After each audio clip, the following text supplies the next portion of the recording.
തൗഹീദ് 100% ഉൾക്കൊണ്ടിരിക്കുന്ന ആളുകളിൽ നിന്ന് തന്നെയാണ് ബഹുദൈവ വിശ്വാസം ഉണ്ടാകുക. അധിക കാലം കഴിഞ്ഞിട്ടൊന്നുമില്ല. അവര് വന്ന് ഇവിടെ ഈ മരുഭൂമിയിൽ പാർക്കുന്ന സമയത്താണ്. അപ്പൊ മൂസാ നബി അലൈഹി സ്വലാത്തു വസ്സലാം അവരോട് പറയുന്നത്, കാലിന്നക്കും കൗമുൻതുജോലു, നിങ്ങൾ വല്ലാത്തൊരു ദോഷന്മാരായ സമൂഹം തന്നെയാണ്.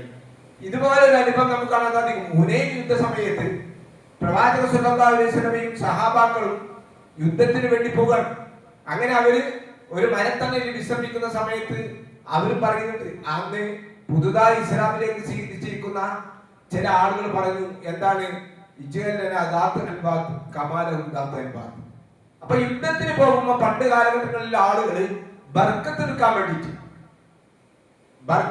വേണ്ടിയിട്ട് ഒരു ഇലത്ത മരത്തിൽ അവരുടെ വാളുകൾ അവർ തൂക്കിടുമായിരുന്നു. ഒന്നുമില്ല, അത് ആ മരത്തിനെ ഒരു ഇലാഹമാക്കിയിട്ടില്ല. അതിനൊരു ബർക്കത്ത് കിട്ടും. ആ ബർക്കത്തിന് വേണ്ടി അവർ ഇലത്ത മരത്തിൽ വാൾ തൂക്കിടും. അതേമാതിരി അള്ളാഹുവിന്റെ റസൂലിനോട് പറയാണ്, നബിയെ ഞങ്ങൾക്കും ഒരു ഇലത്ത മരം ഞങ്ങൾക്കും നീ നിശ്ചയിച്ചു തരുന്നത്. ഇപ്പൊ നമ്മുടെയൊക്കെ നാട്ടിൽ പലതരം മരങ്ങളുണ്ട്. ബർക്കത്തുള്ള മരങ്ങൾ, പുണ്യമരങ്ങൾ, പുണ്യകിണറുകൾ, അങ്ങനെ പല പുണ്യങ്ങളുള്ള സാധനങ്ങളുണ്ട്. അപ്പൊ ഈ പുണ്യം കിട്ടാൻ വേണ്ടിയിട്ട് ഇപ്പൊ മൂസാ നബി അലൈഹി സ്വലാത്തു വസ്സലാമിന്റെ ഈ വചനമാണ് അള്ളാഹുവിന്റെ റസൂൽ ഓതി കൊടുത്തത്. നിങ്ങൾ എന്തായി പറയുന്നത്? മൂസാ നബി അലൈഹി സ്വലാത്തു വസ്സലാമിന്റെ സമൂഹം ചോദിച്ചതുപോലുള്ള ചോദ്യം